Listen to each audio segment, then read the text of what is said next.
Josh Widdicombe podcast. XFM. The Strokes, Under the Cover of Darkness on XFM. It's Josh Widdicombe. Feels like ages since we've said anything, Neil. Does it? Yeah, it does. I don't know how long it's been since the last Linger, but you be the judge of whether that is a good or a bad thing. Do you know, obviously you know that song. You've just heard it. Do you know that this was a Strokes' fourth album, was it? That one was on maybe fifth, fourth? They are no longer getting on that well, recorded it all separately.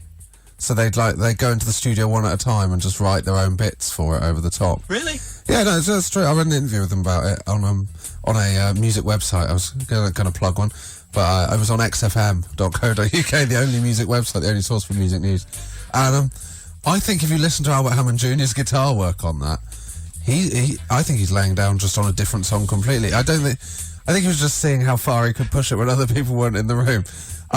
That's some of the trivia. Because I like trivia. We established this last week, didn't we? That I'm a fan of music trivia, and you're not. You like music more than I just like facts, cold hard facts. And we actually not last week we created this dichotomy into a feature, didn't we? We did. Which was you named, because you love naming features. In Pursuit of the Trivial. It was In Pursuit of the Trivial. And so last week I gave you a piece of trivia, which was which I think I described as Trivia 101, which was the classic, which was that Delia Smith had made the cake on the front of Let It Bleed. Everyone knows that. Yep. For Let It Bleed by the Rolling Stones. So and I said I was giving you a week to use it in conversation, see how it went for you. How did it go? Have you got news to report back now? Using the wonderful power of the iPhone, I have audio evidence. Well, before you play it, okay. Do you is there any way you want to explain the situation? Oh yeah, I should do actually. Yeah, unless you've got an. No. I mean, the other thing is you're an excellent radio producer. I don't know that you haven't just got one of those beds where you've got all those BBC sound effect CDs. Wait a minute, you used it on a gravel pathway. No, I was sat in the XFM office and... Can I just say that's a hugely unambitious place to throw out music trivia? Well, no, because it fit. I didn't know where it was going to be. Yeah. But as it happens, because XFM is a building with lots of other radio stations, one of the other radio stations was having a cake sale. Oh, yes. And they had a trolley, so I was able to swing this. Thought, here we go, get out the old iPhone, here we go. Do you want to hear it? Yep, more than anything in the world. You'll know an interesting fact about cake. Yeah. You know... since you're talking about cake, you know the Rolling Stones album Let It Bleed? I know this. Jane Asher. No. Was it that Jane Asher? Cake on the front cover. Yeah. Delia Smith. Brilliant. Absolutely brilliant. How smooth. Where to start? My favourite bit is interesting fact about cake. Fattening. Who was that the girl selling the cake? No, that was Steph, who you know. Oh, that's Steph who works on XFM. Yeah. She said Jane Asher had made it, of course. Well, I cut the clip because it went on for quite a long time because there was quite a lot of debate. Argument. Was there? I had to pull up Wikipedia and reference you. Oh, so why did she think Jane Asher had made it? Obviously, we understand Jane Asher's linked to 60s music, but that's unbelievable. Obviously, you know Jane Asher's linked to 60s music now. That's not Let's even save trivia. that for That's another just week. a fact. No? No. What's Paul McCartney's girlfriend throughout the 60s? Well, until... Oh, yeah, now you mention it, of course. Yeah, of course. Yeah, right. Yeah. Good. Who did you think Jane Asher was? Did you... You knew her primarily from her work in the relaunched Crossroads of the early 2000s. Yeah, that was it. Yeah, that was it. Yeah. So, wow. So, I like the fact that fattening was... but that went down well. Mm-hmm. And that shows what Friends trivia can win you, doesn't it? Yeah. You pleased with it? Yeah, So this week I'm going to give you some more trivia, and I want you to try it outside of... I want you to take it beyond the XFM office. Brace yourselves, Josh has some trivia. You've got yourself a sting there, Neil. Yep. You've worked long and hard on that. Yeah. Do you want to play it one more time? Cause you can... Brace yourselves, Josh has some trivia. That sounds like something off a sat nav. That would be brilliant. That would be brilliant if during the sat nav, if it felt like there was if you went past a service station that's got a kind of piece of trivia. As you go past Watford Gap, it would go. Brace yourselves, Josh has some trivia. Watford Gap service station isn't very near Watford. but a lot of people consider it to be where the North begins. So everyone should get that on the set now. But this week's trivia, Neil, is about the following song, "This Charming Man" by the Smiths. So you've got to get this into conversation. Okay. Did you know, which you should know, because we're starting with easy ones in this occasional series. Johnny Marr wrote "This Charming Man" in less time than it takes to play the whole song. Okay. You don't seem that impressed. No, sorry. I'm just already planning ahead my week. Okay. Well, good luck with that. You're learning. Thanks. Josh Widdicombe. XFM. I've got a list of things I want to berate you. Not berate you about. Bore you, maybe is the phrase. The first is I want to talk to you about this. I've got a friend who you've met. He's been a guest on the show called Tom Crane. Yep, I know Tom. Once again, not the boyfriend of Sarah Harding from Girls Aloud, sadly. Although I did once meet the boyfriend. Have I told you about that? It doesn't matter. Doesn't matter. Move on. Move on from that quite dry anecdote, although it does involve a reference to Slazenger. So that's the kind of anecdote that I'll be throwing out later in the series. I went to kind of what can only be termed a posh pizza restaurant, which is a thing. You can name it.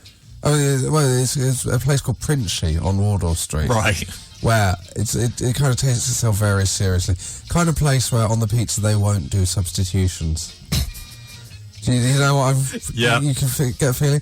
And we got in a slight trouble when he asked for mayonnaise for his pizza. And he said he was going to do this, and I thought he was doing it. While he did this, I had my head in my hands. And I was kind of... Because it's showing yourself up, isn't it, in these situations? He previously, he'd been telling me, he was one of these people that will do this in situations. He went to see Les Miserables, the play, not even the film, the play, and with a girl he was trying to impress, and it went wrong. On two occasions, the play started, and it said Paris 1645. And he turned to her and he said, "Oh, it's 5:15." She wasn't impressed at all. And then to try and repair the situation, he said, "Which was Les?" He's never heard from her since. Really? No, and so I want to do I think it's this kind of showing yourself up in situations that are socially above you. Okay. Be it the restaurant, the theatre, what other thing? It could be with any. I think just when have you been caught out, perhaps? So, Yeah, no. It needs to be above you now. Okay. Educational. Educational. Yeah. Any of these forums for the intelligentsia where you don't feel you belong, when you've shown yourself up and had an embarrassing. You want text on 83936 or tweet us at XFM. Josh Widdicombe. Podcast. XFM. We're talking this morning about showing yourself up when you're out of your depth, based on my friend Tom embarrassing himself in a posh pizza restaurant. Quite a difficult turn of phrase. That would be embarrassing enough. And Les Miserables, or Les Miserables, as he thought it was called. As always, I've been rude, Neil, and not turned to you for my first example. Mm-hmm. So I've played a song for you to get your head together, get over the abandonment issues, and I'll ask you now, have you ever had this kind of situation? I have actually. Good, so into the next song. And, what have you had? No, well, I like sport, and at the time I wasn't a massive fan of rugby, however, but I found myself trying to work into radio. I was shadowing a sports journalist. Oh, yeah.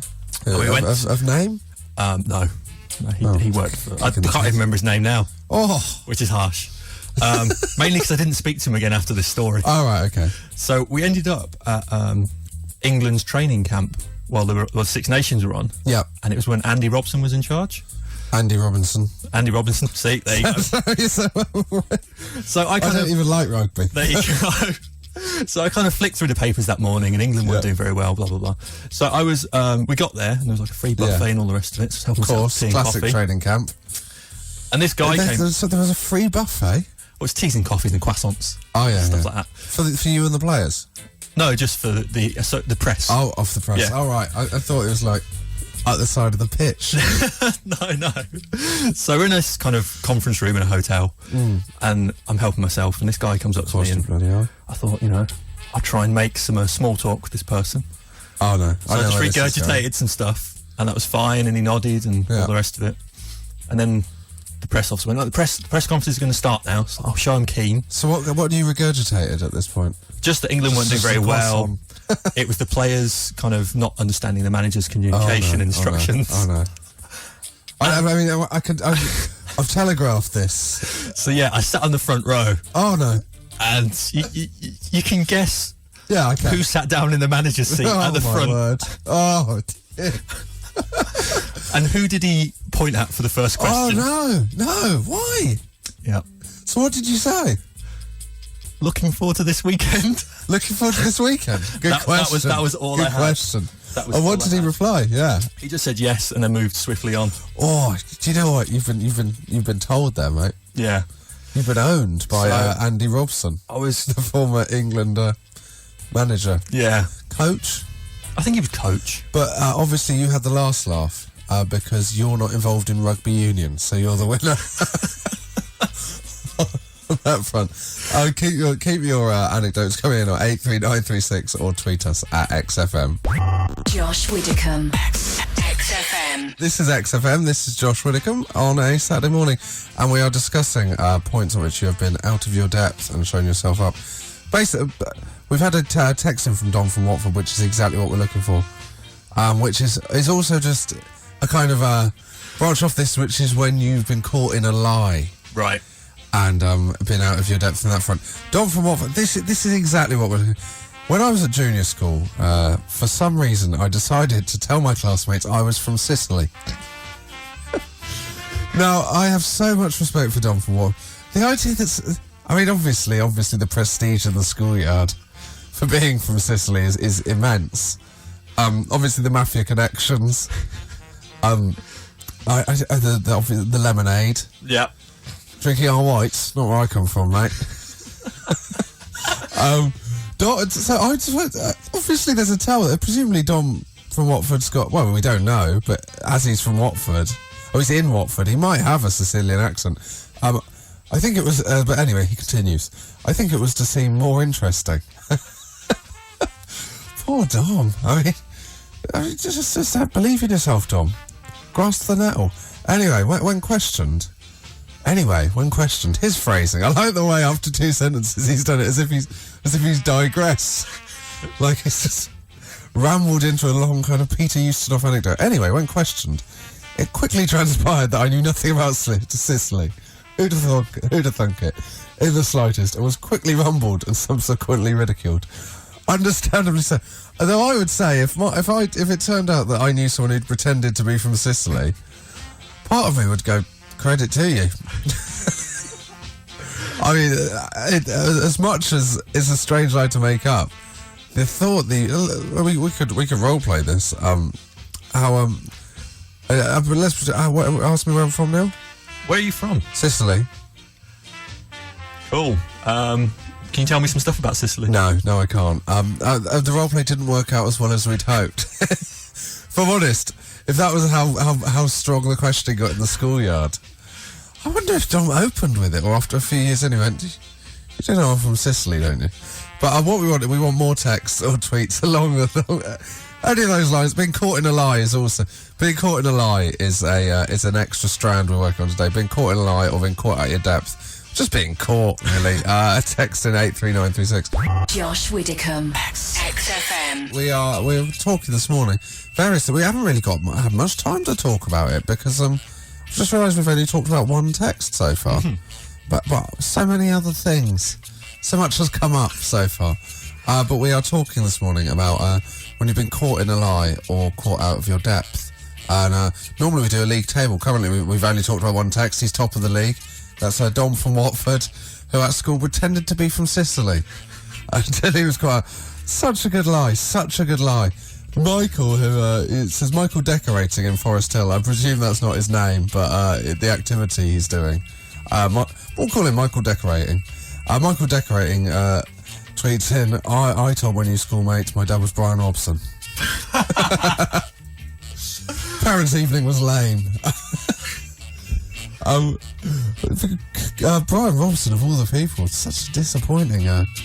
Sort of presumably during his playing days. If it had been during his management days, that would have been less of a bonus. I think Michael decorating goes quite high on the league table. If you've got any more of those lies that you've been caught out in, text us at 83936 or tweet us at XFM. Josh Widdicombe. XFM. We are talking this morning about basically being caught in a lie is basically what this has turned into, isn't it, Neil? Yeah. Yeah, we've got our go-to league table. I was thinking of a word, so ever-reliable league table. Mm-hmm. Do you want to take us through the top couple? Yep. Number 1 is Michael, who lied that Brian Robson was his dad. Yeah, excellent work. That's the kind of lie I'd like to promote. But this is the kind of thing we're looking for. Number 2 is Dom in Watford, who said he was from Sicily while at junior school. The claims, I think that should be number 1. I mean, James Acaster's coming in, he's going to be in the last hour, and his reaction would say that should definitely be number 1. I'll amend the table then. The table is amended. Let's see if either of them can be this. Sam from Lincoln. I like this. What I like is they're all coming up as they're all primary school lies. So let's specific this down to primary school lies, ideally. I used to hum the required tune down my recorder at primary school. They thought I was a musical genius. That was until I got caught. Brilliant work. He should have just got himself a kazoo, because that's how a kazoo works. Do you remember people that used to play like a comb with a piece of tracing paper over it? Is that a thing, or have I misremembered that? I don't remember that. James Acaster has confirmed. He's not on mic, but it is a thing. No one used to play it. In the third hour, we will be joined by James Acaster, who will be discussing his career with a comb and a piece of tracing paper. He seems to know a lot about it. Jay from Blackheath, presumably Jay from 5. I told my... Have you been watching The Big Reunion? I haven't seen any of it. Oh, my word. The best TV show of all time. Anyway, Jay from Blackheath, I told... Jay from 5 he's refused to go into 5. He's refused a reunion with 5. So they're just 4. It's embarrassing. It's quite sad to watch. There was a scene, we'll come back to this. There was a scene where someone auditioned for 5 because they were going to get someone in to replace Jay. And they said, would you be alright for singing for us? And he said, no, I'm not really up for singing in this audition. Genuinely, mate, I don't think the music industry is for you. Anyway, Jay from Blackheath and 5, I told my best friend in the first year of secondary school that my dad owned BT. Obviously, this dates it as at least post the privatisation of British Telecom in the early 90s. Needless to say, unless his dad was Edward Heath. Anyway, needless to say, that trying to keep up with that one lie in the next 5 years was difficult. I don't know why it's needless to say. Because I don't know what proof there is. And it put me in many corners. It was only after this that I found out that I technically was not lying, as he owned some shares. Who knew? As an addition onto that, there was a kid at my school, and there was a rumour that his dad owned Panasonic. This kid, Dean Mottershead, right? And the proof was that people would go, do you know Dean's dad owns Panasonic? People would go, really? What's the proof? And they say, if you go into the Panasonic shop in Exeter, you'll see him, he works there. As if that was proof that he owned the full brand. And at the time, that felt like proof. And I was like, oh, wow, no wonder Dean's loaded. But turns out that his dad just worked in the Panasonic shop in Exeter. Josh Widdicombe, XFM. As always at this time, we are joined to fill us in on the top story of the week by our news hound, Mr. Joe Lycett. Good morning, Josh. Good morning, listeners. There it is, the classic catchphrase. If anything, it improves with age. It's like a fine wine. Yeah, I'm getting better at it. I've been practising all week. In a field. Yeah, I've tried all sorts of different variations, which I'm going to do every week now. Oh, very exciting. It's probably that's an exciting kind of, a teaser for the viewers. So listeners. I know. I feel like this is like a golden era of my career. All working on this. I think we can all agree that, Joe. We can all agree that. Now, what are we going to be talking about this week, Joe? What have you brought me this week? Well, it's been hot on Twitter this week. It's Huhne and Pryce. Huhne and Pryce, they're off to jail. This is Chris Huhne and Vicky Pryce. They're off to jail together?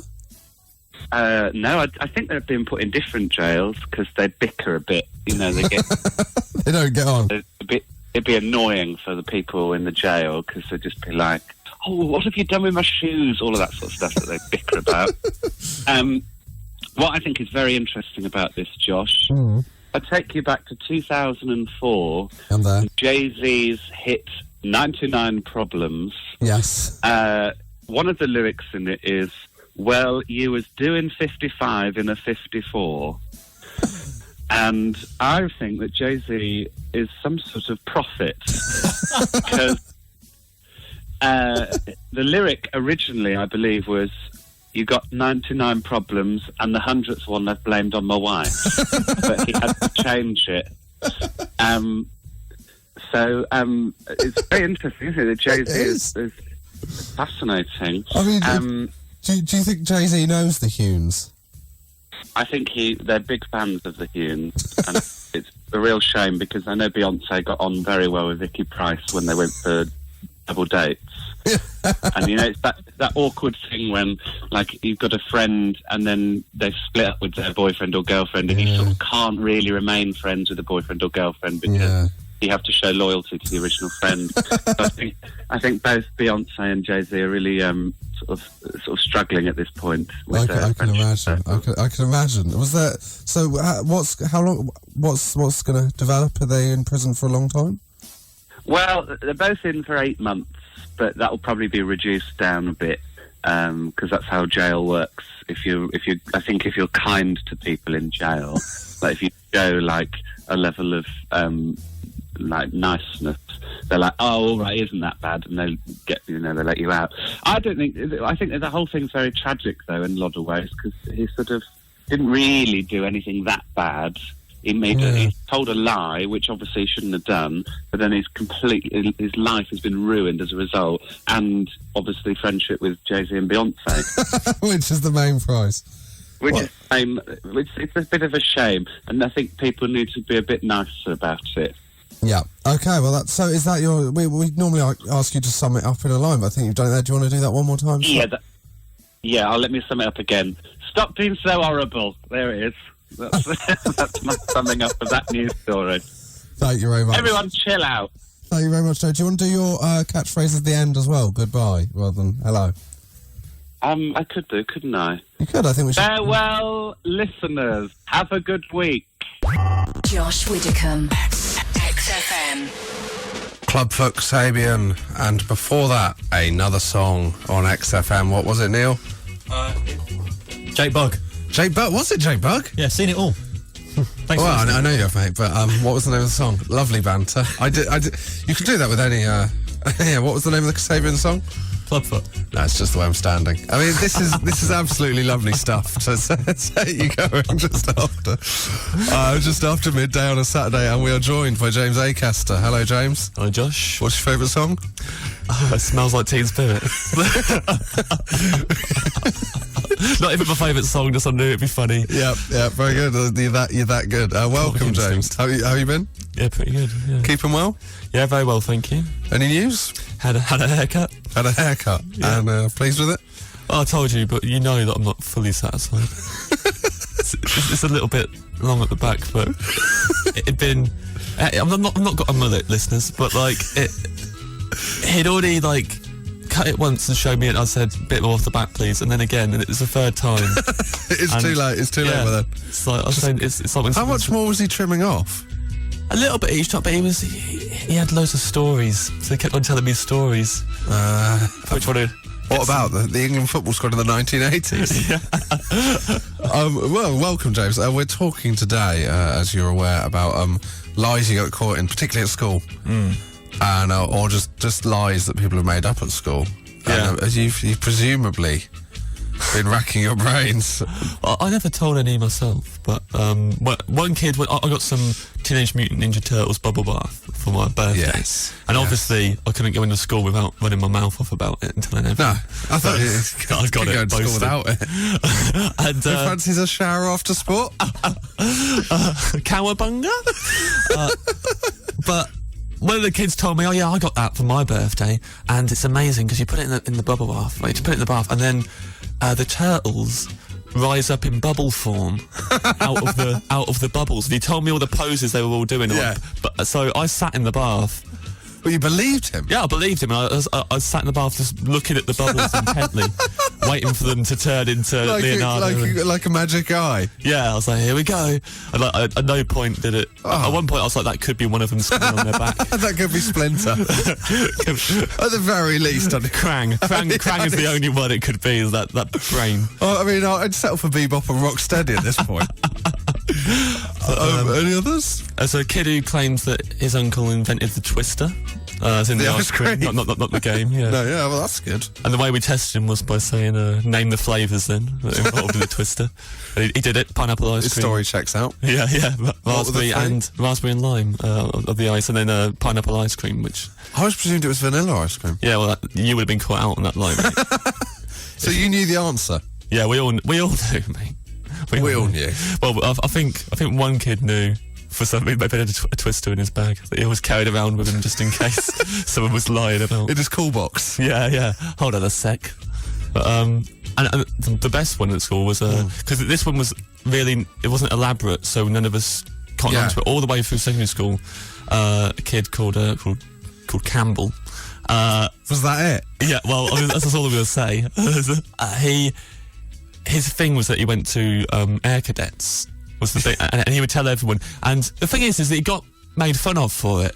And like, people, and no one thought in a million years it was a lie.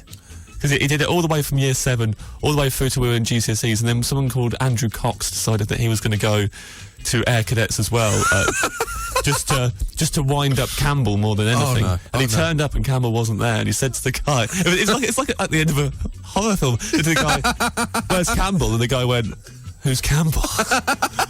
And he had never been to air cadets. That's and amazing. And we were all the next day at school just all waiting for him, just like, what did he say? How did he explain it? I think he just avoided it. I can't even remember what his reaction was. I remember we all went, "We can't believe you lied about it," and he was just, oh, you know, just quite cool about it. It's like, yeah, you know, I'd have fair enough to something. Campbell. Yeah, It's astonishing. he did once tell us that he crashed a jet in a field, and we were. You brought that. Well, that was what started the suspicions, to be honest. Well, James, we'll be talking to you about your classic drapes, and we've got more of them coming up. But this next song is Tom Odell. What's it called, Neil? Hold me. Don't even need to do the punchline on that one. Josh Widdicombe. XFM podcast. I'm still joined by James Acaster. Big time. Big time. That is his familiar catchphrase. We're talking this morning about lies that you told at school. Maybe got away with, maybe didn't get away with. What's producer Neil? What's the top in the league table currently? Dom in Watford. Dom in Watford with his pretending that he was from Sicily. Brilliant. Are you a fan of that one, I James? think it's remarkable, especially if he did it in school. I picture him as a primary school kid, going around telling people he was from Sicily. I think it's amazing. I mean, the knowledge of Sicily even existing at that age. Yeah, I'd like to know if you're still listening, mate. If you can tweet in anything else that you did to back it up. He did tweet again to say he's from the north of England, so that was the accent he was peddling at the time. Oh, but yeah, Tom, any more lies? We're looking for them. Have you got any there, James? Got one from Pippa here. She says, "I told someone who was chatting me up at a party," which is that's an arrogant start. In my opinion. Cocky? I mean, I've never assumed anyone was chatting me up. I mean, even though I'm sure it's happened relentless times to me. Yeah, you never realised that's your problem. I told someone chatting me up at a party that I had been in the Ferrero Rocher ad. Oh. In brackets, the ambassador one. Now I don't know. You no need to specify. Yeah. if you're lying about any others, that is a ridiculous lie. You know the Ferrero Rocher ad I'm in? Well, the ambassador one? No. I mean, The one sat on an alpine ski slope. the one with the Labrador towing a sled of Ferrero Rocher. I played the Rocher thief in the bushes. That is an advert I made up, but if Ferrero Rocher are listening and they want to take on my surreal advert. How does this advert work? There's a Labrador towing a sled full of Ferrero Rochers, and Pippa is hiding in a bush dressed as a Rocher thief, which I imagine it has a cloak and a hood and a scythe, like the Grim Reaper, and sneaks out the bushes, and when she goes to take a Rocher, a squirrel. A squirrel leaps out and tetanus injections and stuff like that. That's all I've got. It tails off. You know, I'm not in marketing, Josh. No, she says the reason that she told the lie was because it hadn't been on TV for ages, which means that she was being chatted up and went, "I need a lie because I'm not." Yeah. And what advert hasn't been on TV? Her other for? option Shake and Vac, no. I was in El Dorado. So did she say what role she played in the Ferrero advert? She hasn't, but I mean, I think the ambassador would be a bit too much of a lie. Or the person that felt like they were being spoilt. Yeah, or the person holding the tray. Oh, yeah. Would be a bit too much. She would have to be... Is the ambassador even in the advert? Yeah, oh, yeah, because he's being talked to. So she couldn't say... She couldn't be the person who says, "You're spoiling us." She couldn't be the ambassador. She couldn't be the waiters. Should have been someone eating a Rocher in the background. Yeah. But also, Pippa presumably being chatted up at a party, you'd guess 20s or 30s with that kind of... Yeah.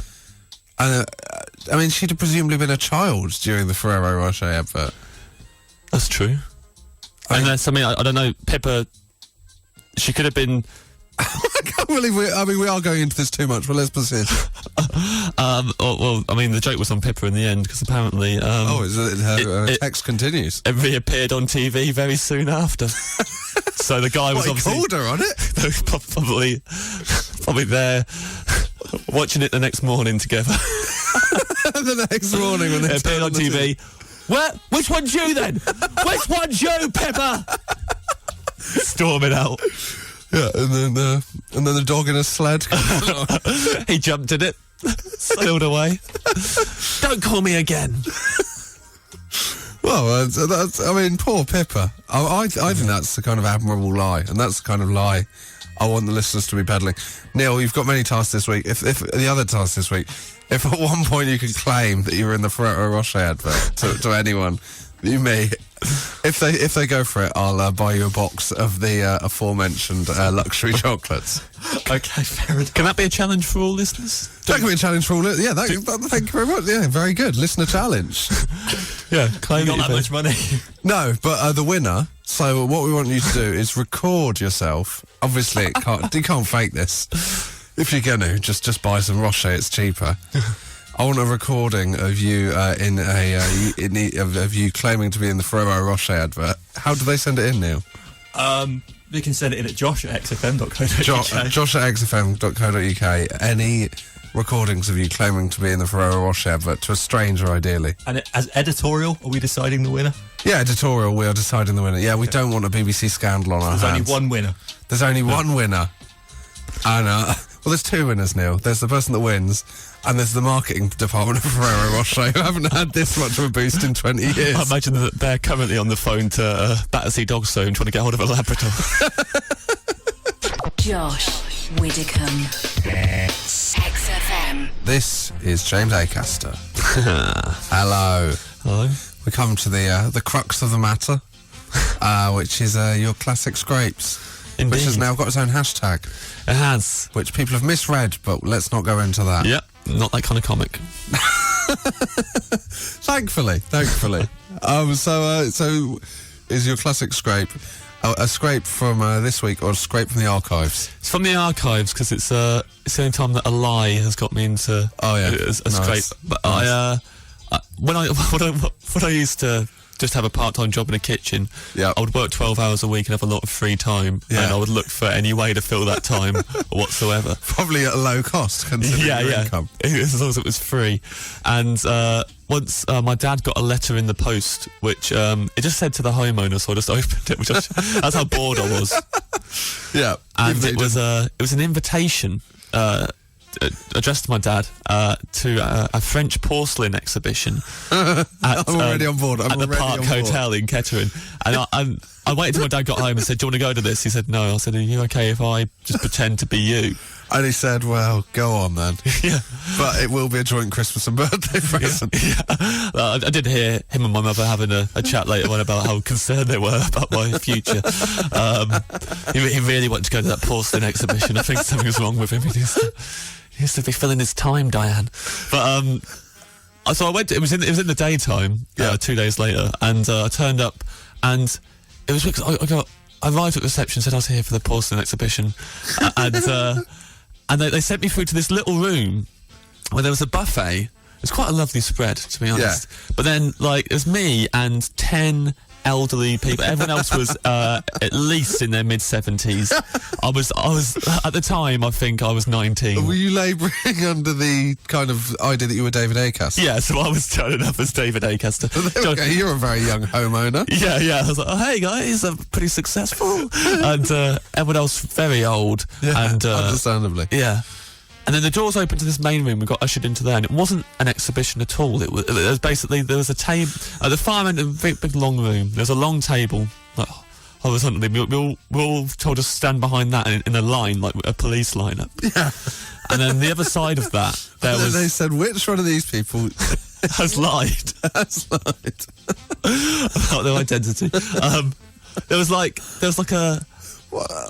When you talk about this like this is a normal situation, at this point, would alarm bells not ring? Yeah, at this point, I was like, "Oh no, another fine scrape I've got myself into." So, standing there. There was this behind the table. There was like these shelves that all had like porcelain, So you're in the right dishes place. and plates. I was like, "Well, maybe at the time." Yeah. To be honest, I was thinking this is the worst exhibition. Yeah. Ever. This is just some porcelain. And then behind that there was like a big screen, like a partition, and this man walked from behind it, this big tall guy in a suit and glasses, and he said, he's a French guy. I'm not going to do the accent. He said, "Go on, have a go." "Welcome." Don't do it. No. No. He said, "Welcome. My name is Michelle." Yeah. And when he said Michelle, one of the old guys really laughed for ages.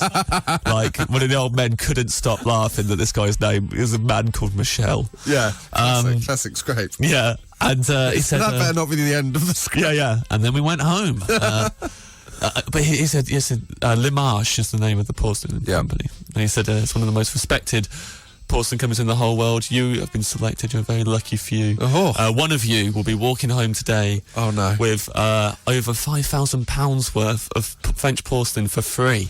Wow. That's a bargain. Yeah, we were there like, I can't believe this. This is I was like, Anyone would say you might have walked into a massive con here. At the time, I thought, if all we have to do to win this is some physical exercise, I'm going to win. If it's a Royal Rumble. The assault course from the Krypton Factory. If we're doing the Travelator and the Gladiators. He said, to decide which one of you will walk away with the porcelain, I hand over to my assistant Juliet. And then Michelle went back behind the partition, but it turned out he was way too tall. Like, you could see his head if you stood behind it. So he had to crouch, and I was right at the end of the line, so I could see him. And he was crouching with his hands on his knees. And his job for the rest of the presentation was to shush the old people when they got too excited. So every now and again they'd start talking, and he'd just go shh, really loud. When you said he went behind the partition, I was hoping he'd come out with a wig on. Bonsoir, my name is Juliet. Glasses off. But Juliet came out and she was telling us all about the history. Was she of French? It. She was French, yeah. Yeah. Slightly higher voice, pretty much the accent that I did before. And she was telling us the history of it and how respected it is.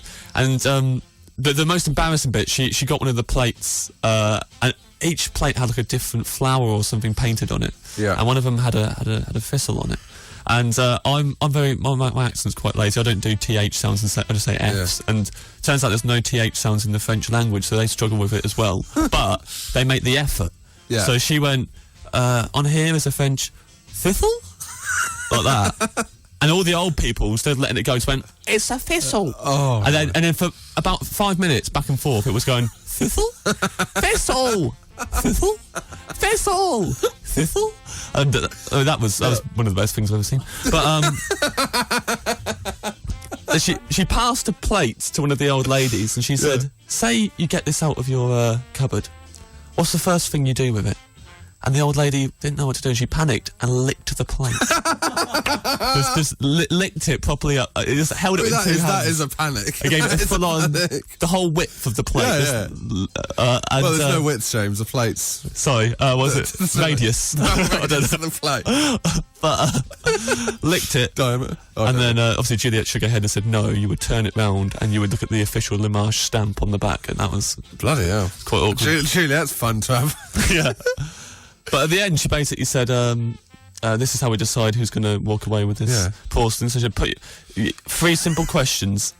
If you answer these questions correctly, you win the porcelain. So I was like, right, here we go. You must have been very excited. Yeah. First question was, did you like the porcelain I showed you today? 1. Yeah, straight away. Hands up if you liked them.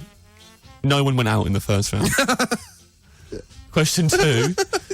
Are you thinking I'm in it? I thought this is looking good. Question 2. Do you remember the war? Oh, well, that's it. Question 2. Who would like to have some of this porcelain for free? You're still in the game. But the thing is... Any fallers at that stage? No, and the thing is that Juliet went along the line counting the hands up both times. Like properly. And she got to me at the end of the second round and she looked at me and went... I'll have you know, I am a psychologist, and I can tell if you are lying. I was like, oh, I would genuinely like this porcelain for free. I'm only working 12 hours a week. Yeah. Third question was, if we give you this porcelain for free, would you be prepared to have your initials engraved on the back of every single bit of porcelain, which costs £500 per initial? All the hands went down apart from one lady. Oh, no. And Juliet went, everyone with their hands down, get out the room, you're eliminated. And as we walked out, the last thing I saw before I went through the door, I turned around, I saw the old lady with her hand up.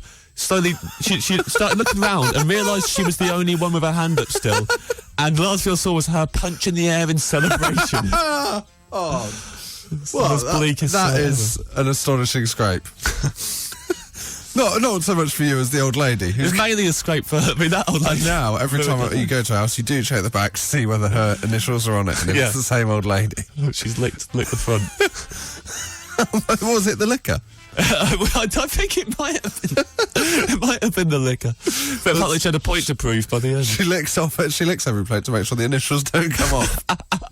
Josh Widdicombe. Podcast. XFM. That is just about all we've got time for, Neil. I'm going to bid you farewell. Bye. Cheers, mate. And do I get the countdown on my? Let's count this down. It's only fair, isn't it? Okay. It is. You ready? Ready. Go. So you can follow me on Twitter at Josh Widdicombe. If you want to come to see my DVD record at Hammersmith Apollo, September the 26th. Tickets, if you Google that, it's with Sean Walsh.